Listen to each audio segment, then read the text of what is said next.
Meet some of the greatest shooters of all time: Stephen Curry, Klay Thompson, Damian Lillard. Now meet someone who doesn't even crack the top 10, Larry Joe Bird. I've seen plenty of top 10 shooter lists where people rank Bird in the top 5, and honestly, that's ridiculous.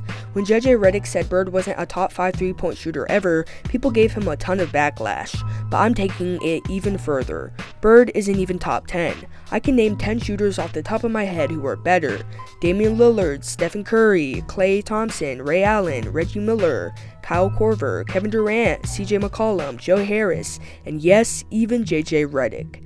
That's 10 right there, and I'm sure I'm still missing names. What do all these players have in common? They've all averaged at least 6 3-point attempts per game while shooting 40% or better. Larry Bird never did that. His highest career average was 3.3 attempts per game at 38.9%. It's simple. Volume and efficiency matter. I know someone will argue, CJ McCollum isn't a better shooter than Larry Bird. That's ridiculous. But let me ask you this. Which is more impressive, shooting 42.7% on 1.6 attempts per game or 42.9% on 8.4 attempts per game? Obviously the second one, because it's 4 times the volume with an even better percentage. And guess what? The first stat belongs to Larry Bird, while the second, more impressive stat belongs to CJ McCollum in one of his recent seasons. Whether it feels right or not, the numbers speak for themselves. CJ is a better shooter. Now, some people argue, well, Bird would have been a better shooter if he played in today's era because the 3-point line was new in his time and he didn't have the same opportunity to practice it. And I agree, he probably would have been better, but that logic applies to any player. That's like saying if Shaq practiced free throws more, he'd be a better free throw shooter than Shai Gilgeous-Alexander. But he's not better than Shai because he didn't work on them. It's not about hypotheticals, it's about what actually happened. You see, that's the main issue that people have when comparing eras. They always bring up hypotheticals. Even in one of my recent videos where I said Jordan wouldn't have averaged 50 points per game, people still commented that he'd adjust his game and would be a sniper from out there because of his mentality. But that's not what actually happened. Same case with Larry Bird, where you can't just say that he'd shoot more threes and therefore make more. You don't get any points in an argument for bringing up those hypotheticals. And that's what I like to call realistic hypotheticals. Yet they're hypotheticals nonetheless. I'm sure Larry Bird would shoot more threes if he played today, but we have to look at the body of work he does have, and it is weak compared to the greatest 3-point shooters of all time. And let's be real, Bird's shot profile wasn't nearly as difficult as today's elite shooters. Compare him to guys like Curry, who hits contested threes off the dribble, or Klay Thompson, who sprints through screens and elevates over defenders, or Damian Lillard, who pulls up from the logo. Bird wasn't doing that at the same level. His era didn't emphasize 3-point shooting the way today's game does, but that doesn't mean we should discount modern shooters because of it. To be clear, I respect Larry Bird. He led the league in 3-point attempts twice, won 3 straight 3-point contests, and helped pave the way for the next generation. But he simply isn't on the same level as today's best shooters.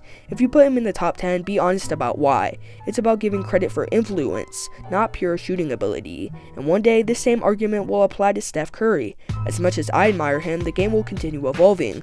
Eventually, there could be players taking 23s per game at a 40% clip, and at that point, Curry might not be top 5 anymore either. So yes, put Bird on these lists if you want, but make it clear it's about pioneering the game, not being one of the greatest pure shooters. Just like I'll have to do for Curry decades from now. Stop ranking players based on nostalgia and start focusing on actual skill. I'm sure someone in the comments will say, well, all this era does is shoot threes and Larry Bird made it count when it mattered. But here's the thing. 3-point defense has evolved. Today, defenses are much more focused on the 3-point line. You've got to pick up players at half court because of the threat they pose from deep. That wasn't the case when Larry Bird played. He faced far easier shots, yet still managed to have 4 seasons shooting under 30% from 3. Larry Bird even admitted that nobody guarded the 3-point line back in his day because there weren't many players capable of shooting from there. Today, the situation is the complete opposite.